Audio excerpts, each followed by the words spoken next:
Ne verjamejo namreč, da bo tamkajšnja bioplinarna, v katero spet vozijo organske odpadke iz cele Slovenije, začela obratovati po predpisih in da bo zadoščeno vsem okoljskim zahtevam iz peticije, pod katero se je podpisalo 2500 Belokranjcev. Zato smo sklenili, da gremo v sredo 9. maja v Ljubljano, čim več Belokranjcev, z odhodom ob 9. uri z avtobusom iz Črnomlja,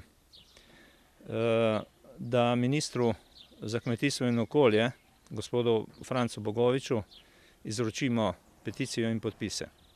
Pa gnojo, ko bomo vzeli sabo. Ob neznosnem smradu, ki so ga črnomaljci dihali v minulih mesecih in ob dejstvu, da je bioplinarna kmetom oddala okrog 10 000 ton odpadne vode, v kateri je Zavod za zdravstveno varstvo Novo mesto ugotovil 3-kratno preseganje vsebnosti kadmija in 4-kratno preseganje amonija, ne verjamemo nikomur več. Ker minister očitno nima časa, da bi prišel v Črnomelj, bomo šli črnomaljci v Ljubljano, pravi Šuštarič.